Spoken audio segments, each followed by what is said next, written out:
En esta ocasión vamos a comentar la unidad didáctica 2 de instalaciones de distribución.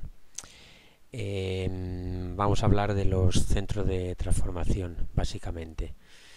Veremos una introducción, luego clasificación de los centros de transformación, sus partes fundamentales, la importancia del transformador de potencia, condiciones generales de los locales en los que encontramos los CTs, características de los CTs, aparamenta eléctrica, puesta a tierra de los transformadores, maniobras de los CT, operaciones previas, revisiones periódicas, trabajos e instalaciones, y luego comentaremos algunas leyes que les afectan a todo este tema en cuanto a fuentes de contaminación, residuos y orden y limpieza. Bien, comencemos. Dentro de la introducción es algo que ya hemos dicho en otras ocasiones, pero es remarcar lo que ocurre con los sistemas los sistemas eléctricos en cuanto a lo que es la generación, las centrales eléctricas.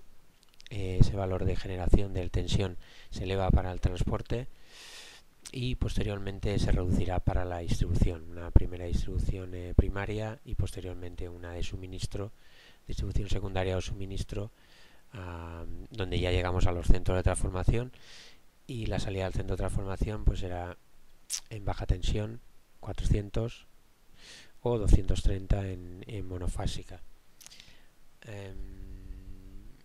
Bien, sigamos.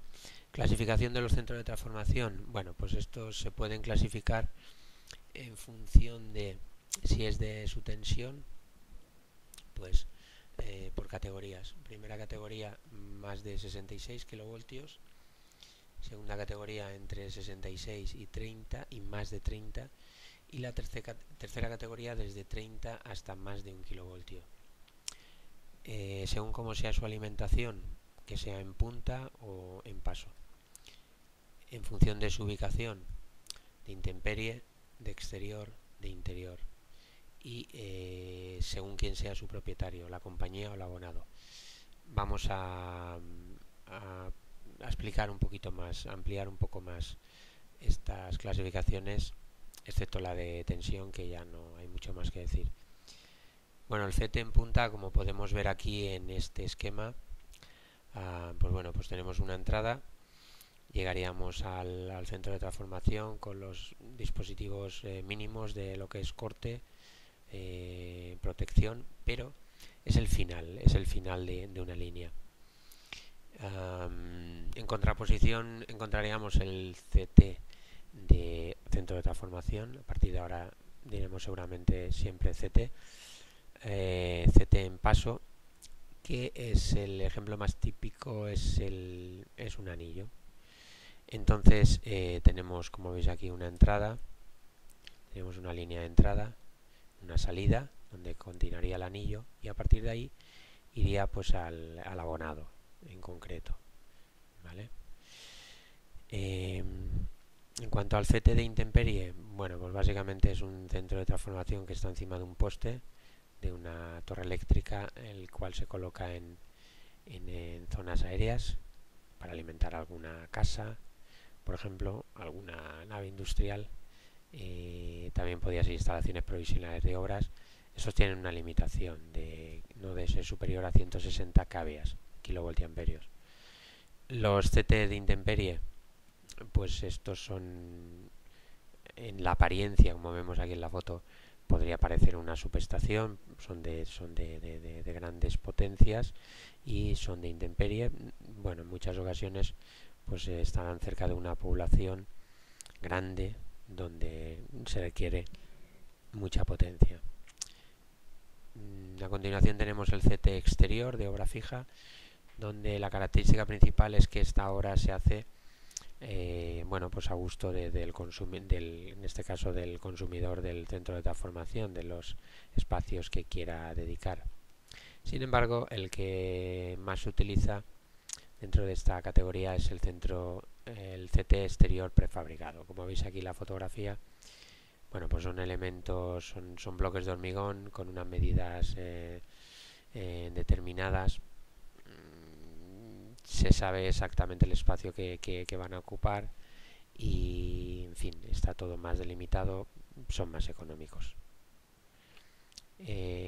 Otro tipo sería el CT de exterior subterráneo, donde, bueno, este podría ser útil, podría ser adecuado donde, por ejemplo, zonas ajardinadas, deportivas, cerca de centros docentes, queda todo cubierto, pero bueno, el coste es elevado. Los CT locales interiores, un edificio, pues podría ser un edificio de viviendas grande, donde la parte de abajo pues podríamos encontrar un centro de transformación que pudiera alimentar a ese edificio, o más edificios o incluso a la zona. Y para acabar, en función del propietario, podría ser de compañía, una de las grandes compañías eléctricas, Iberdrola por aquí, Endesa, Unión Fenosa, etcétera. O podría ser de abonado. Si fuera de abonado, pues si es de pequeña potencia, normalmente la medida se hace en el lado de baja tensión, y si fuera de gran potencia, en el lado de alta tensión, para, en fin, para no tener en cuenta las pérdidas de transformación. En cuanto a las partes fundamentales, pues bueno, yo creo que vamos a ir aquí al esquema este que vemos. Las partes fundamentales es importante que tengáis claro, las partes fundamentales son las celdas, el orden de estas celdas. Aquí tenemos el caso más típico de un centro de transformación que está dentro de un anillo, ¿vale? Entonces, que sería en paso, tenemos una celda de entrada, bien, con un valor típico, 20 kilovoltios. Su celda de salida iría a otro centro de transformación, y a partir de aquí ya encontraríamos celda de paso de abonado, tenemos unos elementos de maniobra, celda de protección, también otros elementos de maniobra, celda de medida, donde encontraríamos los transformadores de intensidad y de tensión, contadores, etcétera. Y por último, pues tendríamos la celda donde está el transformador. Bien, en cuanto al transformador de potencia, bueno, pues transformador de potencia es el elemento más importante del CT, sin duda alguna. Estos pueden ser, bueno, es una máquina estática de inducción electromagnética, donde se produce esa transformación de tensiones o de corrientes, no de potencia, porque la potencia se mantiene constante tanto en la que entra en el primario, bobinado primario, como secundario, descontando las pérdidas que puede haber. En cuanto a la clasificación, el que más se utiliza es el de aceite, que es isla de aceite, aunque también se pueden ver en algunos casos encapsulado en resina. Bien, en la constitución externa vamos a centrarnos un poco más en el de aceite, que es el más típico. Pues bueno, dentro de sus elementos pues podemos ver, si fijáis aquí un poquito con más detalle, lo que son los pasatapas. Pasatapas son estas piezas que pueden ser de alta o de baja tensión, evitan las derivaciones entre los conductores. El tamaño, si estuviéramos en alta tensión, son más grandes, ¿vale? Más que el de baja tensión, que son más pequeñitos. Sin embargo, el cableado en alta tensión, la sección es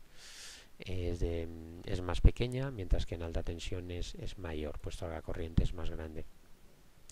Bueno, y otros elementos, pues no sé, por ejemplo, mando conmutador es el que permite una pequeña variación de la tensión, de ajustarla. Esto está cerca de la parte del primario, la cuba donde está el aceite, cuya función es lubricar y absorber bueno, pues posibles en fin, chispas que se puedan producir, y rebajar la temperatura, y también, por supuesto, refrigerar. El depósito de expansión, que se va a encargar también de esos gases que se puedan producir, pues liberarlos. Una especie de radiadores para también rebajar la temperatura.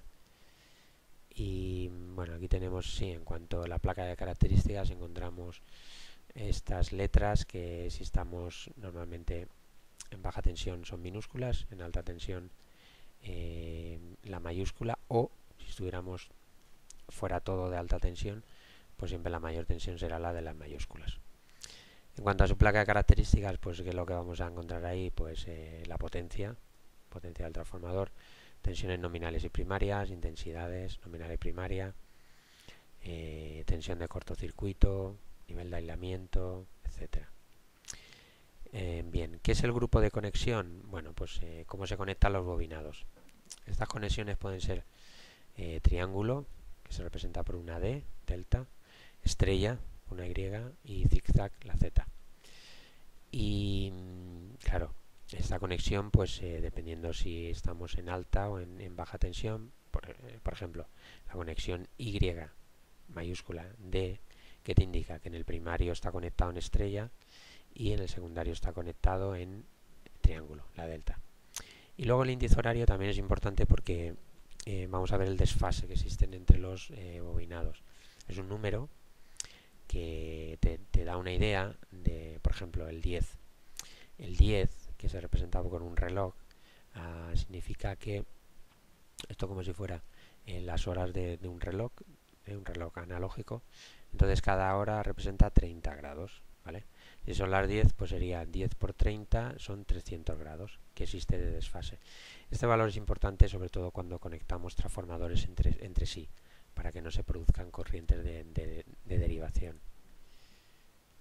Bien, en cuanto a condiciones generales de los locales, bueno, pues aquí tenéis un poco las condiciones que tienen que tener, que tienen que estar muy bien ventilados, la puerta de acceso, como tienen que ser, que no sea deslizante, en fin, aquí leéis un poquito, bueno, vamos a decir por ejemplo, por destacar otro, el ancho libre de los pasillos, 1,2 metros, ¿vale? La anchura, y la altura, 2,2. Características de los centros de transformación. Bueno, pues que sepáis que la característica fundamental es su potencia.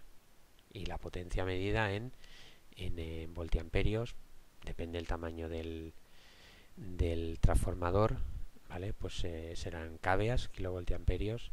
Si ya fuera grande de una subestación, hablaríamos ya de MVA, ¿no? ¿Vale? Megavoltiamperios. Y luego pues también vamos a encontrar otros valores, ¿no? De tensión, otras magnitudes, tensión, entrada-salida, relación de transformación, tipo de centro, etcétera. En cuanto a la paramenta eléctrica, bueno, pues los cables suelen ser en el CT suelen ser de aluminio, con una sección grande, desde 95 milímetros cuadrados hasta podría ser 240. A la hora de dimensionar los cables, lo hemos visto en el tema anterior, aplicar los criterios correspondientes, los aisladores, en lo que son los elementos. Los aisladores suelen ser de materiales como esteaíta, resinas epoxi, o sea, que impide, cuya tensión de aislamiento, valores de tensión de aislamiento van a ser muy muy elevados. Y en cuanto a elementos de maniobra, seccionadores, recordar que tienen que trabajar siempre sin tensión. El interruptor sí que puede trabajar con tensión, tiene una capacidad de corte o de cierre, dependiendo con los valores que sean nominales con los que se trabaje. Interruptor seccionador es un híbrido del anterior. En cuanto a interruptor automático, bueno, son los normales, ¿no? Están calibrados para una serie de valores para que disparen a unos valores de defecto que puedan detectar. Seccionador de puesta a tierra, pues básicamente cuando vamos a hacer un mantenimiento se debe de conectar a tierra para evitar derivaciones. Más adelante del tema revisaremos las reglas de oro y veremos una regla de oro que tiene que ver con esto. En cuanto a las autoválvulas, pues bueno, para autoválvulas lo típico son los pararrayos. Ojo que son dispositivos de protección contra sobretensiones, ¿vale? No nos confundamos, no es contra sobreintensidades, no. Bueno, luego tenemos relés. Los relés pueden ser directos, indirectos. Directos porque pasa directamente la corriente que los atraviesa es el valor nominal de trabajo, y el indirecto es que pues digamos que pasan previamente por un transformador de intensidad que reduce los valores. Termómetros para medir la temperatura y poder proporcionar alguna alarma. Relé Buchol, que es básicamente como los depósitos de expansión que hemos comentado antes, pero digamos para transformadores más grandes, donde va a detectar el nivel de burbujas, de vapores que se pueden producir ahí, entonces pues nos dan una alarma o podrían desconectar. Bien, en cuanto a puesta a tierra de los transformadores, pues bueno, en general todo lo que tenga algo de metal, todo lo metálico cerca de del transformador, incluso el centro de transformación, todo se tiene que poner a tierra, todo tiene que estar conectado a tierra. Masas de alta, de baja tensión, enrejados de protección, cuba metálica, etcétera. Bueno, luego tenemos aquí una serie de fórmulas y tal, que no, en el tema nosotros no hemos calculado. Instalación de tierras separadas.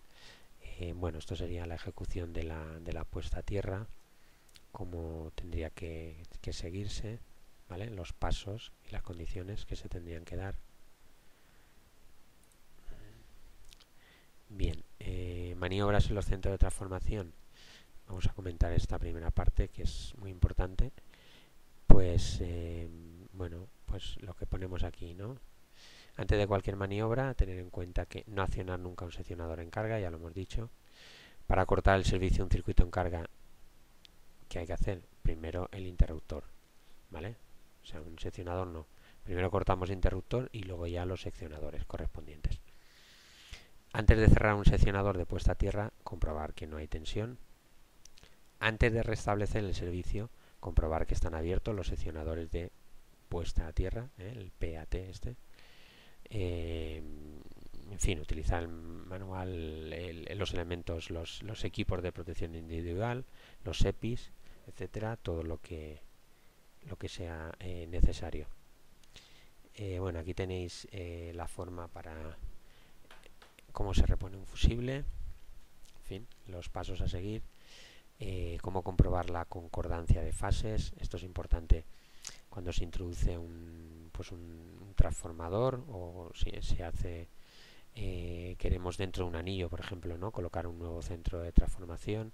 Entonces hay que comprobar que las fases, en fin, L1, L2 y L3, pues vayan a los puntos homólogos exactamente igual, si no se producirían corrientes indeseadas, que no es lo que nosotros buscamos.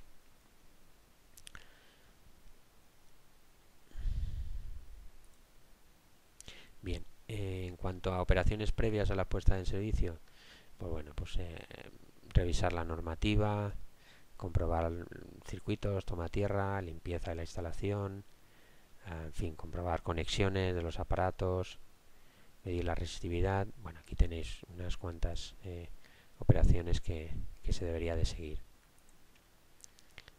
Este apartado, revisiones periódicas de los CT, pues bueno, esto está extraído de boletines donde se hace una serie de anotaciones. Le echamos un vistazo aquí. Esto sería común para todos los centros de transformación.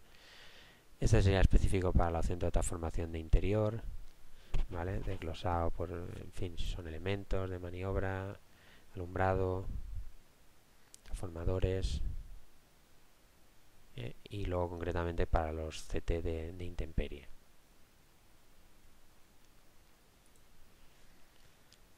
Bien, en cuanto a trabajos en instalaciones eléctricas, bueno, pues diríamos que podemos destacar de aquí dentro de las clases de instalaciones. Bueno, esto según lo que dice el reglamento electrotécnico para baja tensión, si son redes de distribución, instalaciones de enlace, interior de viviendas, en fin, la clasificación que hace el reglamento. Y luego pues trabajos eléctricos que sean sin tensión o trabajos eléctricos con tensión. Llegaríamos a las reglas de oro. Ojo con esto es muy muy importante, hay que sabérselo bien. El orden, ¿de acuerdo? ¿Vale? El orden, primera, abrir todas las fuentes de abrir la fuente de tensión. La segunda es enclavar o bloquear, si es posible. Tercera, comprobar la ausencia de tensión. Cuarta, poner a tierra y en cortocircuito. ¿vale? Para evitar posibles efectos indeseados que podrían aparecer, especialmente cuando es algo subterráneo, cables subterráneos. Ahí podemos encontrar algún tipo de sorpresas negativas. Y por último sería delimitar la zona de trabajo. Independientemente de alguno de vosotros que a lo mejor estéis trabajando en esto y hagáis una delimitación al principio, pero estas son las reglas de oro, tal cual, ¿vale? Entonces este es el orden que hay que seguir, se tiene que hacer así. Y luego, como veis, dependiendo si estoy en baja tensión, bueno, pues si estoy en baja tensión me dice, por ejemplo, enclavamiento, bloqueo, si obligatorio, si es posible, o sea, no es obligatorio. Y luego la cuarta y la quinta te habla de recomendable, si es posible. En alta tensión prácticamente todo es obligatorio, exceptuando la de esta, que normalmente suele ser, pone si es posible, pero suele ser posible, el enclavamiento, bloqueo. Vale, aquí lo tenéis con un poquito más de detalle, esas 5 reglas de oro. En cuanto a las formas y colores de seguridad, pues bueno, pues hablaríamos de, por ejemplo, el rojo, que es prohibición y es redondo, el azul, que es obligación, el amarillo, triangular, es advertencia, y luego otros colores que tenemos para otra información extra. En los trabajos de eléctricos con tensión, pues bueno, hay que utilizar una serie de EPIs, de equipos de protección individual, y una serie también de otros elementos, otros objetos aislantes, como alfombra, banqueta, y bueno, los EPIs que decimos, ¿no? Guantes, el zapato adecuado, gafas, casco. Vale, aquí tenemos, ¿vale? Tenemos los elementos, ¿no? Que material de señalización, etcétera. Bien, estamos acabando. En cuanto a fuentes de contaminación, bueno, esto está extraído de unas normativas que existen por ahí dentro del sector, fuentes de contaminación del entorno ambiental, entonces le podéis echar un vistazo. Y luego clasificación de los residuos, os pongo concretamente el Real Decreto del que se extrajo esta información, ¿vale? Para esa clasificación, en fin, aceites, ya sabéis que no se pueden tirar en cualquier sitio y otras cosas, ¿no? Hay otros elementos que pueden ser y que son, ¿no? De hecho que son nocivos. Y para acabar ya, el orden y limpieza, pues bueno, pues una serie de actuaciones fundamentales, importantes, como por ejemplo eliminar lo innecesario, clasificar lo útil, no sé, evitar ensuciar, limpiar, favorecer el orden y limpieza, programa de orden y limpieza, etcétera. Bueno, pues con esto damos por finalizado el resumen el repaso resumen de la unidad 2.